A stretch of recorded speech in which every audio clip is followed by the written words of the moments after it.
자, 예수님께서 부활하셨습니다. 그리고 부활하신 예수님께서는 우리에게 한 지상 최대의 명령을 하셨습니다.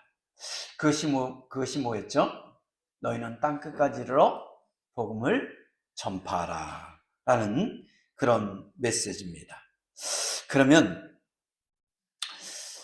우리가 이 복음을 전하는 사명을 감당하려면, 그리고 이 복음을 증거하려면 우리는 어떻게 해야 되냐, 어떤 마음가짐으로 이 복음을 전해야 되느냐라는 것이죠. 자, 우리가 이 지상 최대의 명령을 전파하기 위해서는 첫째는 뭐냐? 의심하지 말라는 거예요. 의심하지 말라. 자, 우리가 17절 한번 읽어볼까요? 17절 시작. 예수를 배웠고 경배하나 아직도 의심하는 사람들이 있더라. 그래요. 11 제자들이 갈릴리에 모였습니다. 갈릴리에 모여서 예수님을 배웠게 됩니다. 만나게 됩니다. 그리고 예수님을 경배하지만 아직도 뭐 하는 사람이 있었다고요? 의심하는 사람들이 있었다. 여기서 의심이라는 이 단어, doubt, 이것은 의심하다, 확신하지 못하다, 의혹을 갖다라는 그런 뜻입니다. 제자들이 갈릴리에서 부활하신 주님을 보고 있으면서도 지금 뭐예요? 믿어요? 믿지 못해요? 믿지 못했다라는 것이죠.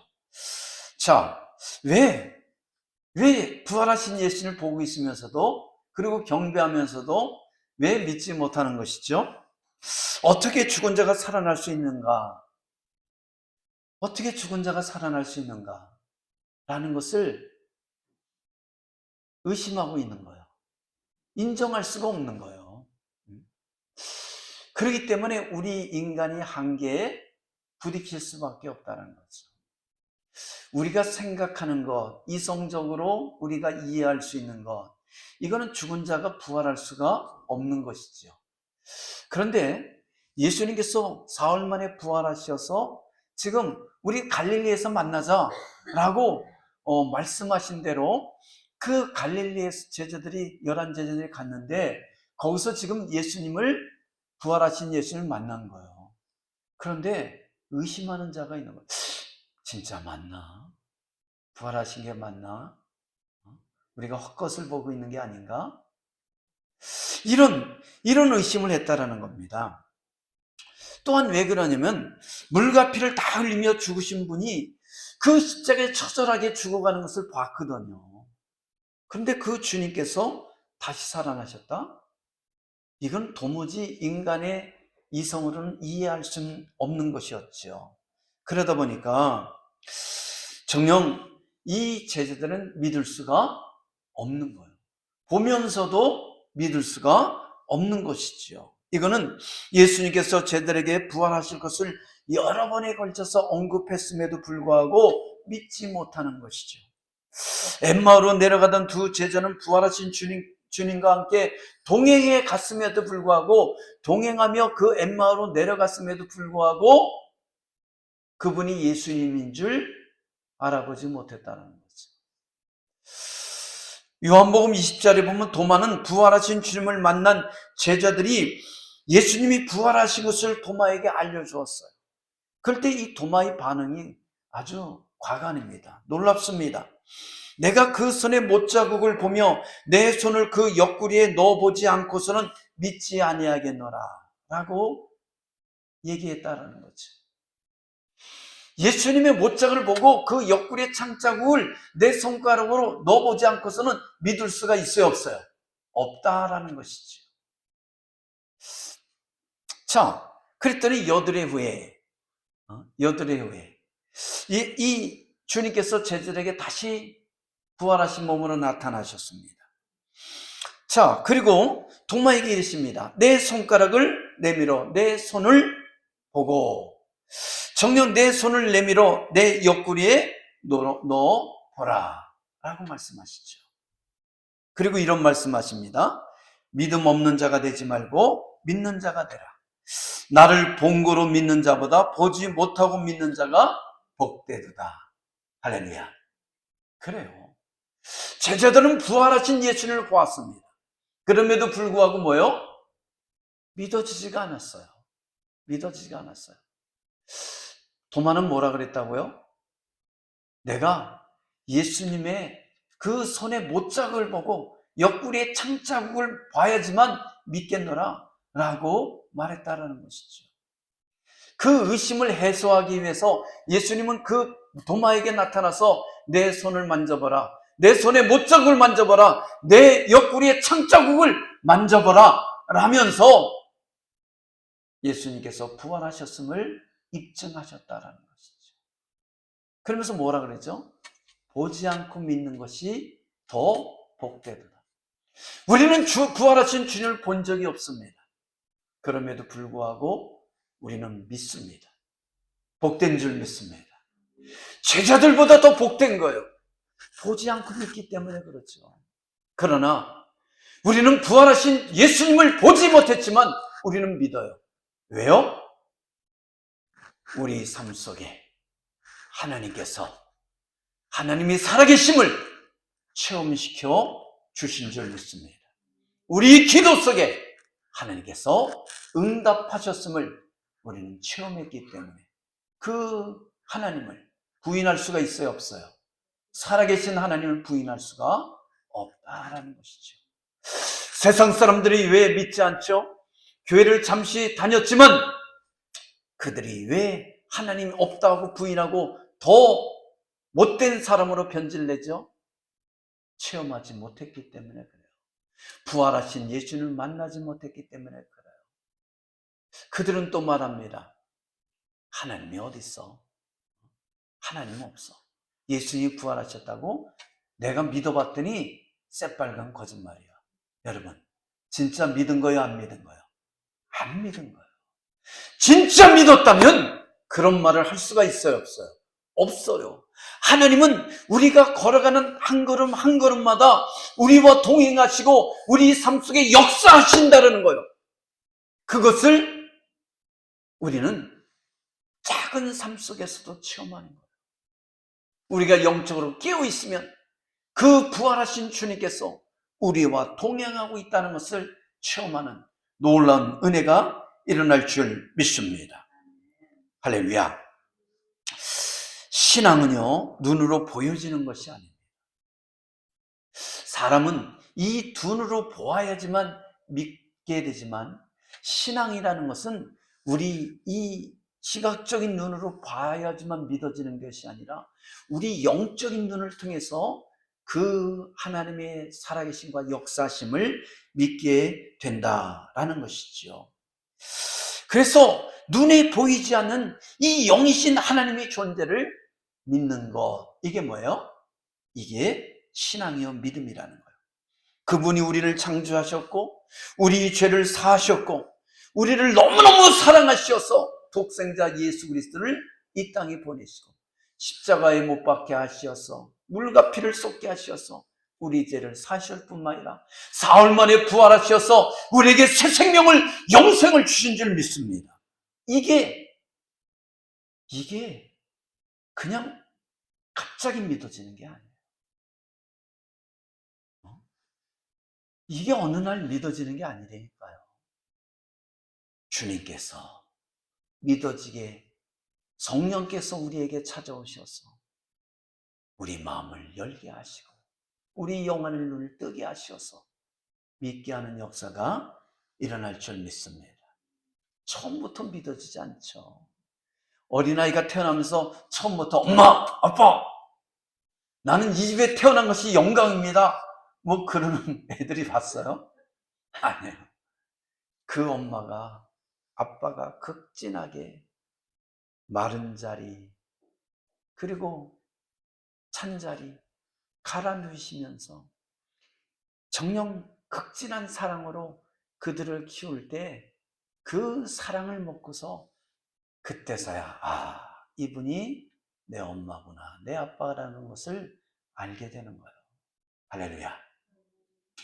우리 서희가 걷지 못했던 서희가 와서 지금 막 뛰어다니잖아요.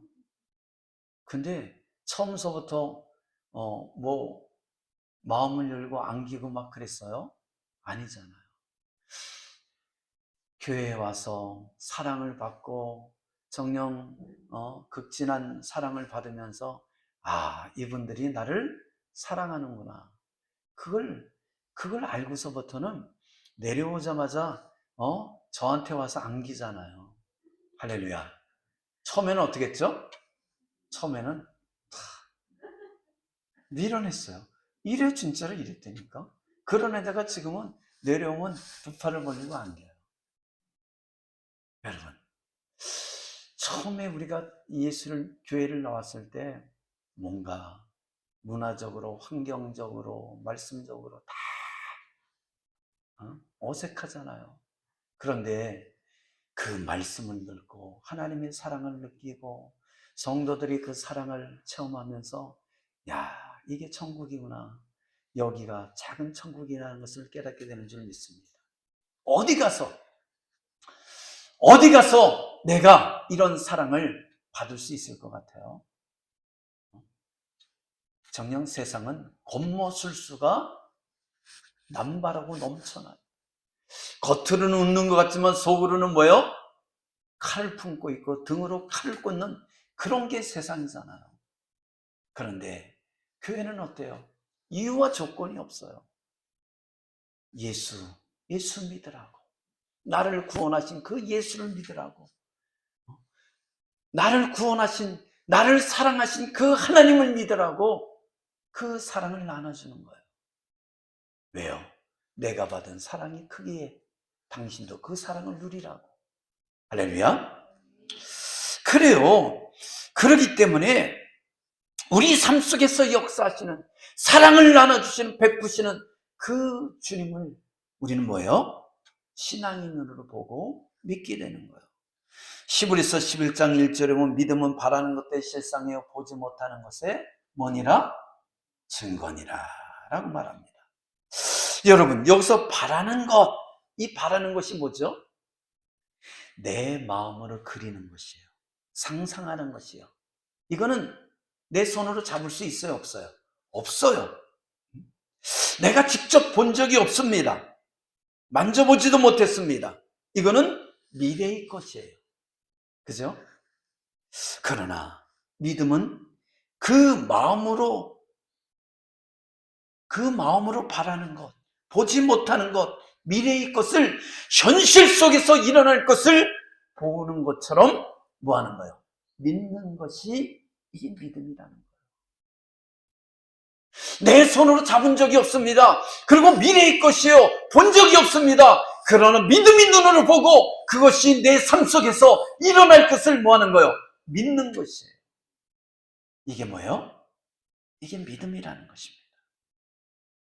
한 예를 들어볼까요? 히브리서 11장 7절을 보면 믿음으로 노아는 아직 보지 못한 일에 경고하심을 받아 방주를 준비하여 그 집을 구원하였다 라는 말씀이 있어요. 여기서 노아는 하나님의 경고를 들었어요. 그게 뭐였죠? 홍수의 심판이 있을 것이다. 근데 재밌는 말이 있어요. 노아는 아직 보지 못한 일에 경고하심을 받았다. 보지 못한 일이에요. 언제 일어날지도 모릅니다. 이 홍수의 심판이 언제 일어날지도 모르는 그런 경고의 메시지였어요. 그런데 그것을 믿었다라는 거예요. 그 하나님의 말씀을 믿었다라는 겁니다. 그 경고의 말씀을 믿었다라는 거예요. 아직 보지 못했지만 그것이 일어날 것을 믿었어요. 그래서 뭐를 만들었어요? 방주를 짓기 시작했다는 거예요. 아마 그 시대의 사람들은 이 노아를 향해서 손가락질 했을 겁니다. 저 미쳤다고 그랬을 겁니다. 노망났다고 그랬을 거예요. 그런데 어떻습니까? 아랑곳하지 않았습니다. 그리고 묵묵하게 방주를 만들어 갔어요.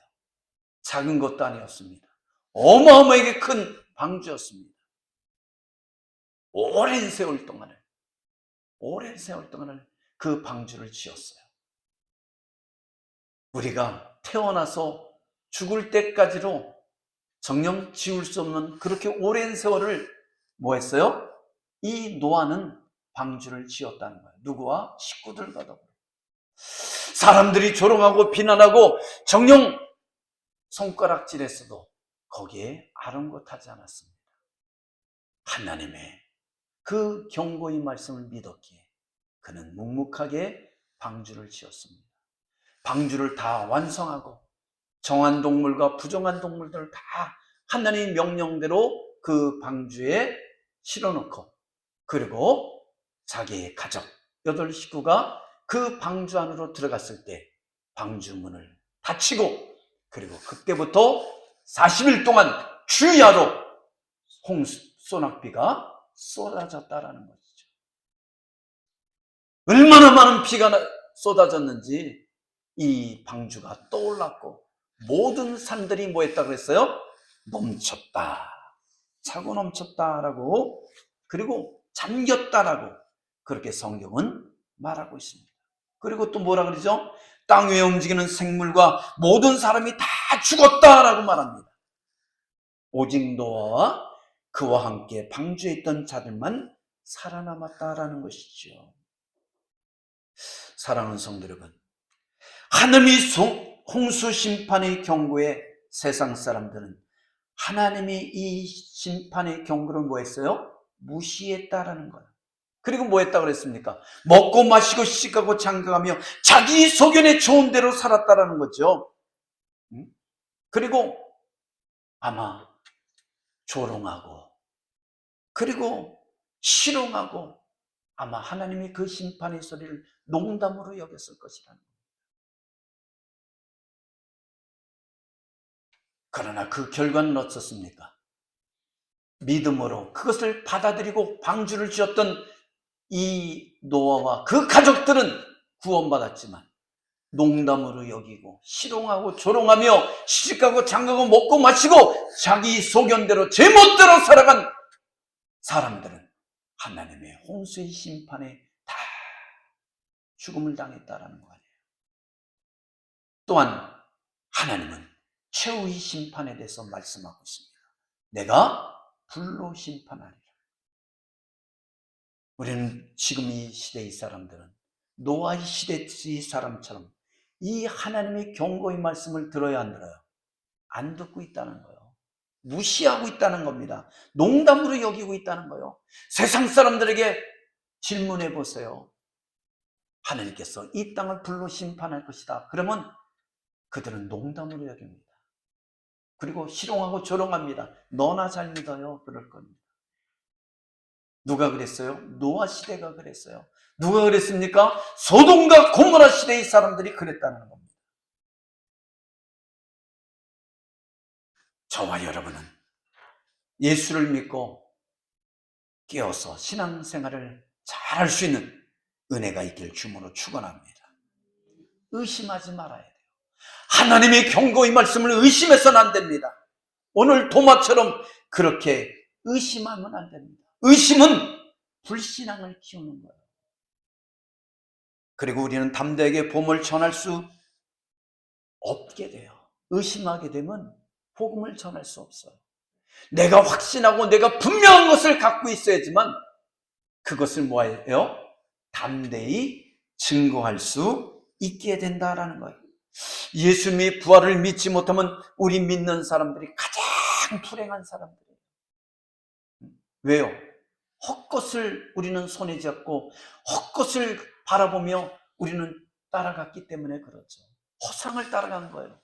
그러나 부활이 있기에 우리가 믿는 신앙이 가장 값지고 복된 은혜가 있을 줄 믿습니다. 여러분, 우리가 믿는 이 예수 그리스도를, 예수 그리스도가 부활했고 그 예수 그리스도를 믿음으로 내가 구원받았음을 믿지 못한다면 우리는 복음을 전하는 것에 힘이 없어요. 우리는 복음을 전하는데 힘이 없다니까요. 주님께서 우리에게 땅끝까지로 복음을 전하라, 만민에게 복음을 전하라고 지상 최대의 명령을 주셨는데, 내가 믿는 이 복음이 가장 값지고 귀하다는 것을 알아야지만 그걸 뭐 할 수 있는 거예요? 담대하게 증거할 수 있잖아요. 그런데 의심하고 있으면 전할 수가 없어요. 힘이 없습니다. 메카리가 없는 거예요.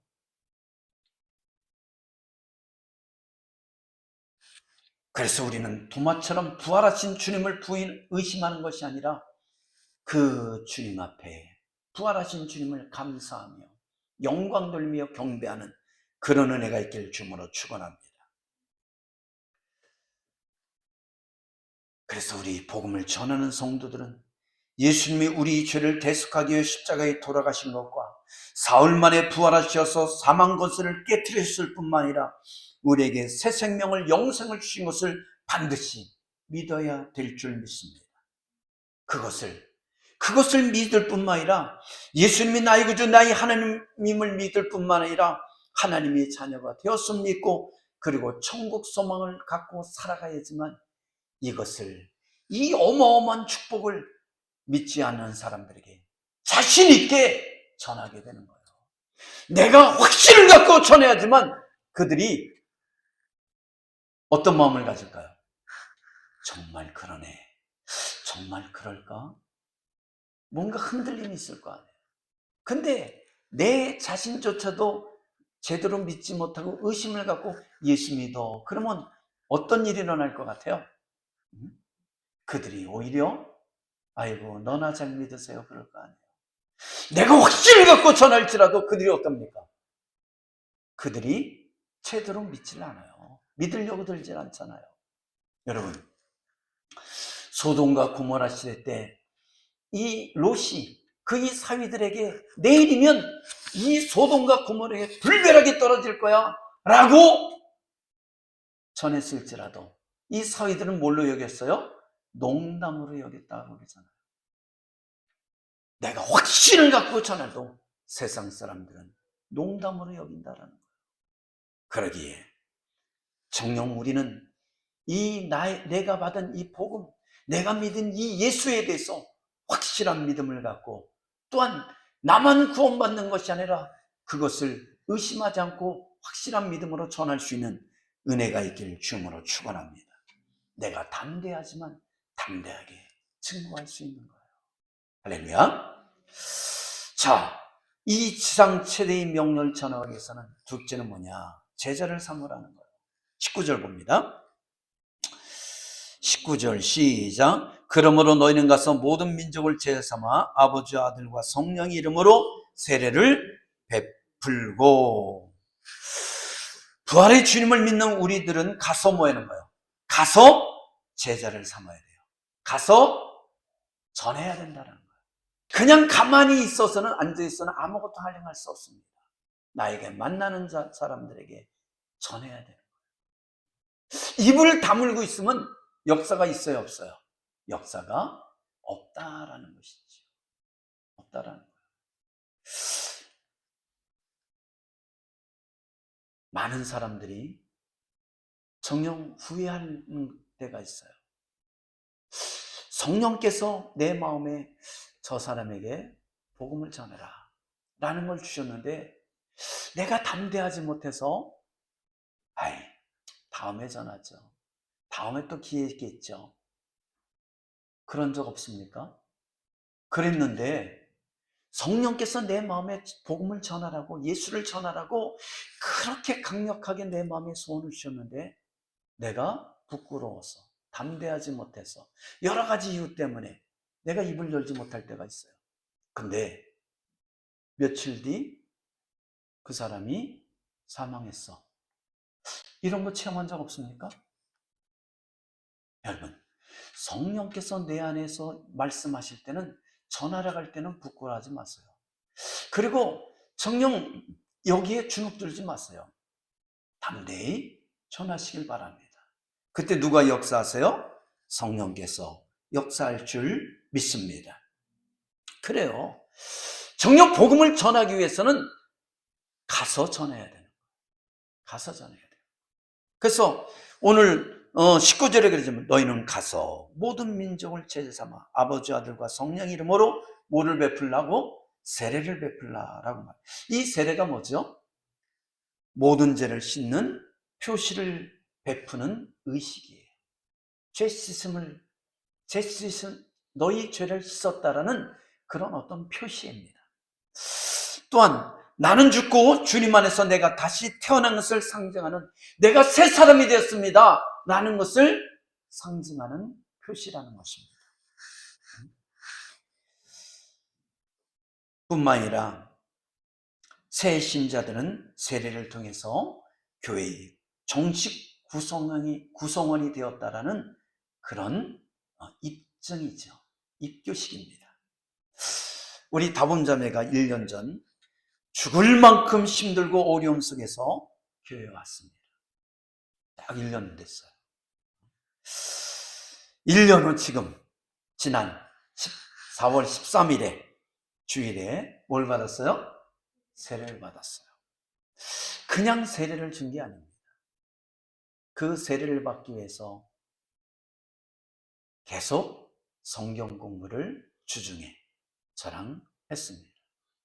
힘든 문제에 대해서는 주일날 저랑 목양실에서 계속 상담했어요. 그래서 지금은 주일 성수가 얼마나 중요하다는 것을 깨닫고 체험하고 신앙생활 하고 있는 줄 믿습니다. 그래서 공식적으로 우리 광민교회 정식 구성원으로 이제 등록되었다라는 것이죠. 할렐루야. 그래요. 굉장히 힘든 일이 많았습니다. 때로는 사단이 방해해서 교회에 나오는 것을 방해하는 수많은 일들도 있었어요. 그래서 어떤 때는 카톡을 해요. 목사님 아파서 못 나갑니다. 때로는 이런저런 일 때문에 못 나갈 것 같아요. 이런저런 일 때문에 못 나갈 것 같아요. 그때 내가 전화하고 기도해 줍니다. 그리고 정녕 아프면 기어서라도 나와라 그랬어요. 그래서 제가 뭐라냐면 기어서라도 나올게요 그래요. 그래요. 저는 신앙생활 그렇게 했어요. 제가 죽을 만큼 아플 땐 기어서라도 교회를 갔어요. 그리고 기도실에 쓰러져서 그렇게 예배를 드렸어요. 그래서 제가 하나님 믿은 대로 가르쳐요. 그랬더니 똑같이 해. 제가 뭘 얘기하면 목사님이 기어서라도 교회 나오라고 그랬어. 그래요. 제가 우리 다본자매 때문에 더 은혜를 받아요. 그렇습니다. 어떻게 신앙생활을 배우냐에 따라서 그 신앙의 깊이가 달라진다라는 거예요. 달라진다는 거예요. 사랑하는 성도 여러분, 그렇습니다. 그냥 어느 날 갑자기 예수를 믿고 어느 날 갑자기 신앙이 커지는 게 아니에요. 수많은 사단과의 그 시험과의 씨름 속에서, 그리고 말씀을 통해서, 상담을 통해서, 교제를 통해서 그 신앙이 조금씩 성장해 간다는 것을 깨닫길 주님으로 축원합니다. 그래서 우리 광민의 성도들은 우리 교회의 새로운 신앙인들을 격려하고 기도해주고 환영해주는 그런 은혜가 있길 주님으로 축원합니다. 한 사람이 정착하는 게 굉장히 쉽지가 않아요. 수많은 흑암의 권세들이 자꾸 흔들어대거든요. 근데 오히려 어정쩡하게 신앙생활했던 사람들보다 우리 다봉자매처럼 뭐예요? 그냥 생자가 신앙을 받아들이기에 더 쉬워요. 왜냐면 가르치면 가르치는 대로 그냥 흡수하거든요. 근데 엉뚱한 데서 어정쩡하게 신앙생활한 사람들은 자기의 주관이 있고 잘못된 가르침 속에 빠져서 가르치면 뭐가 일어나죠? 거부감을 일으켜요. 바로 받아들이질 않아요. 자기 주장들을 해요. 그래서 이게 참 어디서 누구에게 얼마만큼 바른 신앙을 배웠느냐, 말씀을 들었느냐에 따라서 그 믿음이 견고하고 아름답고, 그리고 하느님께 칭찬받느냐 그렇지 못하느냐가 결정된다는 것을 우리가 깨닫길 바랍니다. 제가 알고 있는 한 자매는 어느 교회에서 10년 동안 신앙생활 하다가 제가 3년 동안을 성경 공부를 시켰어요. 3년 동안. 3년이 지난 다음에야 그 자매가 목사님, 이번 주에는 저희 집에 와서 식사 한번 하시겠어요? 그러더라고요. 3년이 지났는데 가르쳤더니 왜요? 칼국수를 대접하고 있습니다. 칼국수를 대접. 그때서야 뭐 한 거예요? 마음이 열렸어요. 그때서야 그리고 식사를 하면서 그러더라고요. 이제야 믿음이 뭔지를 알겠습니다.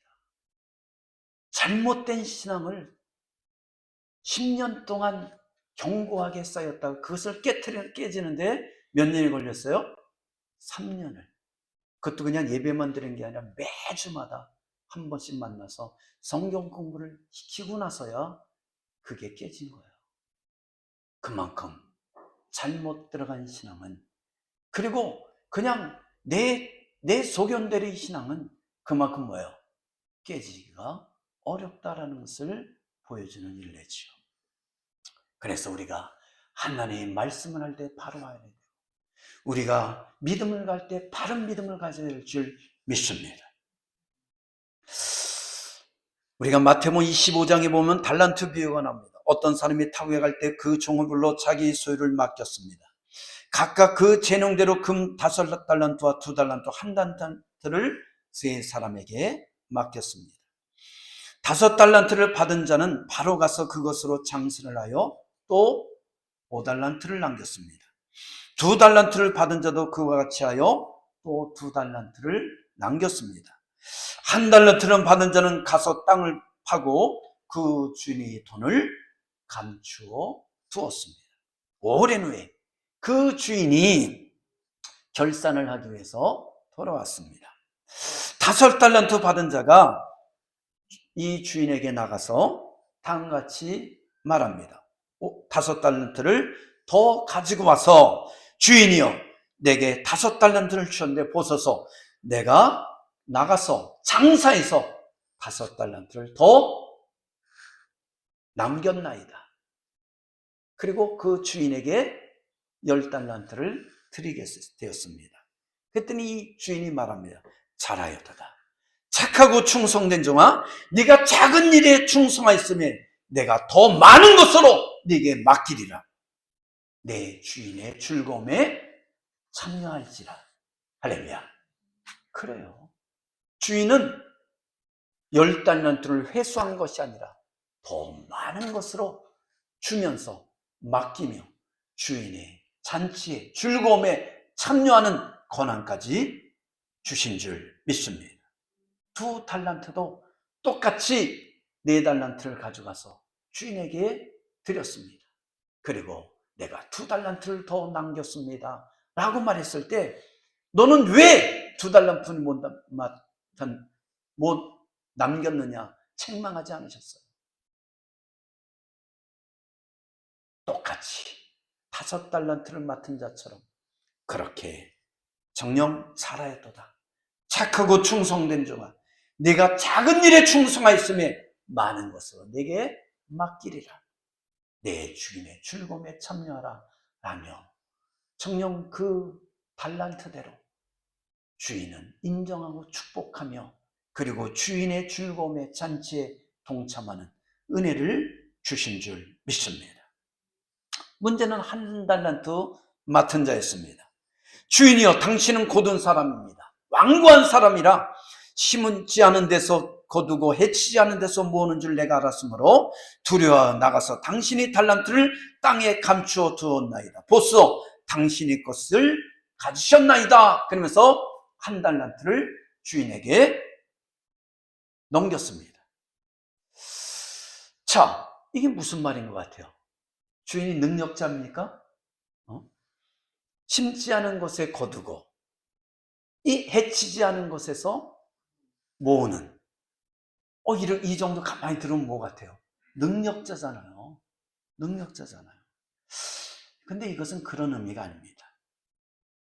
1달란트 받은 자는 자신이 난태함을 변명하기 위해서 주인을 인색하고 탐욕이 많은 구두쇠, 수전으로 묘사한 내용이라는 것을 알아야 됩니다. 주인은 씨 뿌리지 않고 결실을 거두려 하며 타작하지 않고 알곡을 거두려는 자다라는 표현이다. 여러분, 뭐라고요? 씨를 뿌리지 않고 결실을 거두고, 뿐만 아니라 타작하지 않고 이 알곡을 거두려는 자다. 이것을 뭐로 표현한 거요? 심지 않은 데서 거두고 해치지 않은 데서 모으는 자다라고 그렇게 표현했다는 거예요. 왜 그러죠? 이는 다른 사람에게 돈을 맡기고 뭐 하는 거예요? 그리고 종들에게 돈을 맡기고 너희들이 장세에서 그것을 벌어와라. 그리고 나한테 다시 돌려달라. 그러면 내가 5달란트를 맡겼는데 나는 뭐가 되는 거예요? 장사에서 맡긴 10달란트를 벌어오면 주인은 10달란트를 얻은 거잖아요. 2달란트를 가지고 장사해서 4달란트를 만들어서 가져오면 주인은 돈을 번 거잖아요. 그러니까 이 1달란트 받은 자가 입장에서는 야, 저 탐욕이 많네. 욕심장이네. 자기 주머니만 채우는 자네. 정녕. 그러면서 뭐라 그런가? 씨를 뿌리지 않고 이 열매를 거두려고 그러네. 타작하지 않고 알곡을 거두려고 하네. 우린 이것을 뭐라 그러죠? 뭐하고? 뭐를 풀지 않고? 그런 거 있잖아요. 뭐도 없이 코를 풀려고 한다는 그런 말 있잖아요. 손 안 대고 코 풀려고 한다는 거예요. 손 안 대고. 여러분, 이 주인의 행동은 이 1달란트 받는 자가 볼 때 손 안 대고 코 풀려고 그러네? 지금 그렇게 보고 있는 거예요. 그렇기 때문에, 그러면서 뭐라 그러면, 만약에 내가 이것을 가지고 장사해서 이득을 남으면 다 누구의 소유가 되는 거예요? 주인의 소유가 되고, 내가 이것을 장사해서 이득을 남기지 못하면 주인은 나를 뭐 한다는 거예요? 경친다는 거예요. 그러니까 이렇게 해도 내가 손해, 저렇게 해도 내가 손해라는 거죠. 그러니까 나는 차라리 정녕 이걸 가지고 괜히 고민하고 머리 쓰고 이걸 가지고 장사한다고 힘들어할 필요 없이 뭐 했다는 거예요? 땅에 묻어뒀다라는 것이죠. 그리고 주인에게 당신이 나한테 맡긴 거 당신 1달란트를 돌려줍니다. 나름대로 이 1달란트 맡은 데 뭐 한 거예요? 잔머리를 굴린 거죠. 근데 주인은 뭐라 그러죠? 악하고 게으른 종아, 내가 씨를 뿌리지 않고 결실을 거두려 하고 타작도 하지 아니하고 알곡을 거두려는 자로 알았더냐? 그러면 내가 최소한 내 돈을 은행에 맡겼다가 이자는 내가 받게 해야 되지 않느냐라는 거예요. 여러분, 내가 너에게 돈을 맡겼다면, 1달란트를 맡겼다면 그것을 가서 장사해서 정녕 이익을 얻던 손해를 얻던 뭔가를 하지 아니하고 네가 이것을 땅에 묻었다라는 것은 최소한 내가 이자를 받을 것, 은행에 맡겨서 이자를 받을 것까지라도 너가 그것을 막아버렸다라는 거 아니에요. 그렇기 때문에 너는 악하고 게으른 종이라는 거예요. 그러면서 뭐라 그럽니까? 그 1달란트를 빼앗아 10달란트 가진 자에게 주라. 무릇 있는 자는 받아 풍족하게 되고 없는 자는 그 있는 것까지 빼앗기리라. 이 무익한 종을 어두운 데로 내쫓아라. 거기서 술 피우며 이른 갈게 하리라. 여러분, 무슨 뜻입니까? 하나님은 각자에게 뭐를 주셨어요? 재능을 주셨어요. 달란트를 주셨다는 겁니다. 내가 예수 믿고 구원받은 것은 그냥 예수 믿고 구원받고 그냥 그렇게 가만히 살아가라는 거 주신 것이 아니라는 거예요. 내가 예수 믿고 구원받은 것은 하나님의 영광을 위해서, 하나님 나를 위해서 쓰임받기 위해서 우리를 구원하셨다는 것을 깨닫기를 바랍니다. 하나님이 선한 사역을 감당하기 위해서 우리를 구원시켰다라는 거예요. 그래서 하나님은 각자에게 달란트를 주셨어요. 저에게는 말씀을 증거할 수 있는 그런 달란트를 주셨겠죠. 그리고 영혼들을 내 몸처럼 사랑하고 한 영혼을 천하보다 귀하게 여기라는 그런 사명을 저에게 주셨어요. 그래서 저는 저에게 막혀있는 영혼을 위해서 눈물로 기도하고 있습니다. 그리고 그 영혼들을 축복해달라고, 정령 축복해달라고, 하나님께서 그 가정을 구원시켜달라고 눈물로 기도하고 있어요. 왜요? 저에게 맡겨진 사명이기 때문에 그렇습니다. 그래서 천국문에 서서 천국문에 들어가는 것을 막는 것이 아니라 천국문으로 등을 떨며 밀어넣기 위해서 저는 몸부림치고 있죠. 반주자는 그 반주자가 하나님께서 주신 사명입니다. 각자에게 주어진 달란트가 있다는 거예요. 우리 성도들에게는 정녕 복음을 전할 수 있는 그런 사명이 있다는 것을 깨닫길 바랍니다. 그러기에 만민에게 우리는 복음을 전하지 못할지언정 5달란트 받은 자는 만민에게 복음을 전해야 되겠죠. 2달란트 받은 자는 더 많은 자에게 복음을 전해야 됩니다. 한 달란트 받은 자는 최소한 내 가정과 내 이웃들에게 복음을 전할 수 있는 그 사명을 감당해야 된다는 거예요. 내가 입을 꽉 다물고 있다는 것은 1달란트 받은 자처럼 뭐하고 있는가요? 내 재능을, 하나님께 주신 그 구원의 은혜를 땅속에 묻어둔 자와 동일하다는 거예요. 그러게 땅에 묻어두는 것이 아니라 진실로 성령, 성령께서 내 마음에 감동을 주는 대로 예수 믿으세요 라고 증거할 수 있는 나팔들이 되길 주님으로 축원합니다. 전해야 돼요. 전해서 안 믿으면 그건 하나님의 소관이에요. 내가 구원자가 아니에요. 나는 전하는 자예요. 그렇기 때문에 뭐예요? 그냥 예수 믿으세요. 예수 믿고 구원 받으세요. 그랬더니 너나 잘 믿어 어쩌고저쩌고 막 그러면 아직 덜 익었네. 그리고 뭐예요? 덜 익은 고구마는 그냥 내버려 두는 거예요. 그냥 계속 찌기만 하면 돼요. 그리고 우리 뭐 해주면 돼요? 시간이 지나면 뚜껑을 열고 젓가락으로 꾹 찌르기만 하면 돼요. 익었나 안 익었나. 어느 순간인가 이 젓가락이 쑥 들어가면 익었어요 안 익었어요? 익었죠. 그러면 꺼내서 먹는 거죠. 복음을 전해서 예수 믿으세요. 그럼 뭐라 그래요? 안 익었네. 그거 돌아서 가면 돼요. 또 전했는데 또 뭐라 그래요? 덜 익었네. 그래도 예수 믿으세요. 그런데 성령께서 그냥 있지 않아요. 작업을 하기 시작합니다. 그 마음을 회치기 시작합니다. 여러 가지 일들이 일어나게 합니다. 내가 예수를 믿지 않으면 견딜 수 없는 그 마음을 그들에게 심어주게 될 것입니다. 내가 말을 안 하면 역사가 없습니다. 그러나 내가 말을 하면 성령께서 역사하기 시작한다는 것을 깨닫기를 바랍니다. 그럴 때 예수 믿으세요. 그럴 때 그럼 나도 교회 한번 가볼까요? 정녕 나도 예수 믿으면 돼요? 이런 말을 하죠. 익은 거예요. 데리고 나오면 되죠. 모시고 나오면 되죠. 아니 끌고 나오면 되는 거예요.